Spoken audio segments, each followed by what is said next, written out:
தெரியல, அது என்னன்னு புரியல. அது எதுல கலப்படம் இல்லை.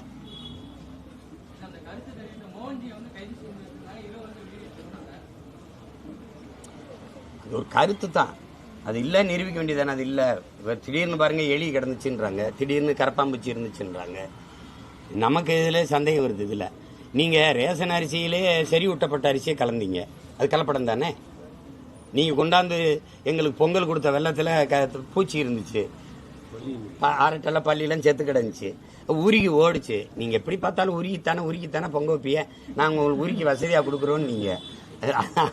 அது மாதிரி எந்த பிரச்சனையாகணும், எது மக்களுக்கு முக்கியமான பிரச்சனைன்னு பார்க்கணும் தம்பி.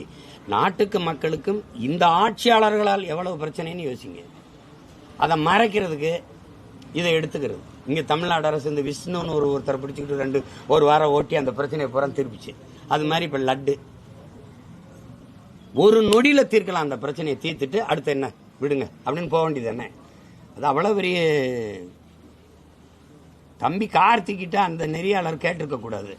அவர் எவ்வளோ நாகரிகமாக பதில் சொல்றாரு. அது சென்சிட்டிவ் இஷ்யூ, அது உணர்வுபூர்வமான சிக்கல், அதை தவிருங்கன்னு சொல்லும்போது அந்த அம்மா மறுபடியும் விட்டுருக்கணும்.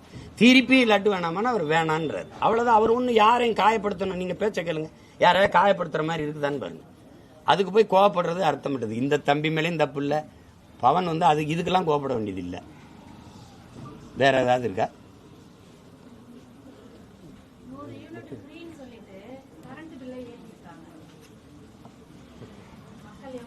அதை ஏத்தினா தான் உங்களுக்கு ஃப்ரீயா கொடுக்க முடியும். தங்கச்சி இதெல்லாம் இதுக்கு எப்படின்னா மாடல். இதெல்லாம் ஒரு மாடல். சொத்து வரி ஏற்றினது, மின்கட்டண உயர்வு, அத்தியாவசிய பொருள் விலை ஏற்றம், பால் விலை ஏற்றம், அரிசி பருப்பு விலை ஏற்றம்லாம் மக்கள் வாழவே முடியாத சூழலுக்கு தள்ளிட்டு இருக்கு.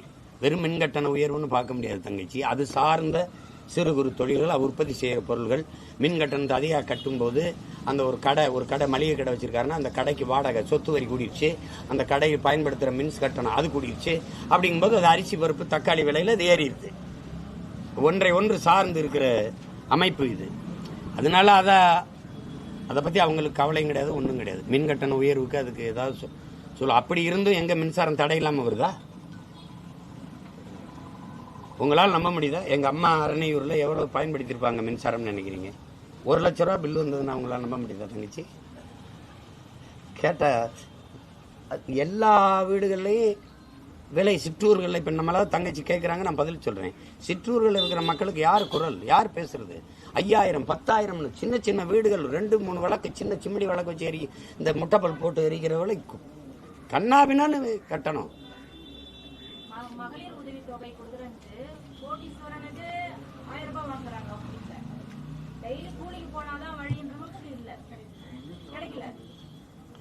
தகுதி இல்லாம இருந்திருக்கும் தங்கச்சி.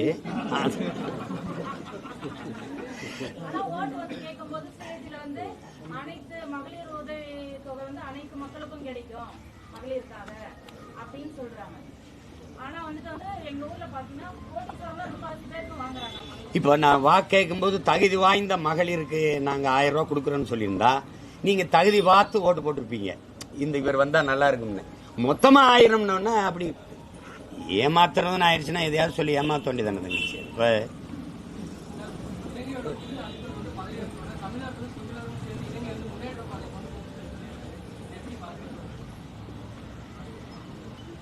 சொல்றதானே ஒவ்வொரு அதிபர்களும் சொல்றதான். தமிழர்களும் சிங்களர்களும் சேர்ந்து முன்னேற்ற பாதை கொண்டு போகும்.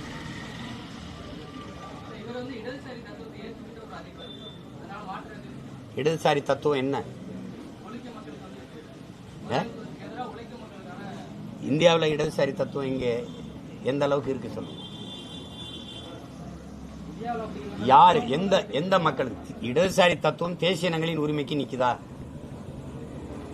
அண்ணன் உங்ககிட்ட தான் கேட்கிறேன். நிக்கல. உழைக்கும் மக்கள் இடதுசாரி தத்துவத்தை ஏற்று ஆளுகிற கேரளா உலக பாட்டாளிகளை ஒன்று கொடுங்கன்னு சொல்லுதா இல்லையா?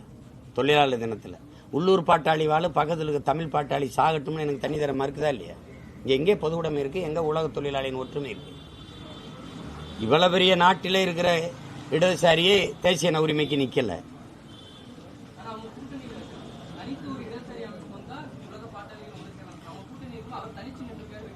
வெற்றி பெற்றிருக்காரு. 10 நாள் போட்டோ இல்லை 15 நாள் போட்டோ, ஒரு மாதம் 6 மாதம் கூட பொறுத்துருங்க, என்ன நடக்குதுன்னு பாருங்க. அந்த இடதுசாரி கோட்பாடு, அந்த அதிகாரம் அந்த நிலத்தில் இருக்கிற எல்லாருக்குமா சிங்களர்களுக்கு மட்டுமாங்கிறத கொஞ்ச நாள்ல தெரிஞ்சிட போகுது. அவ்வளவுதான்.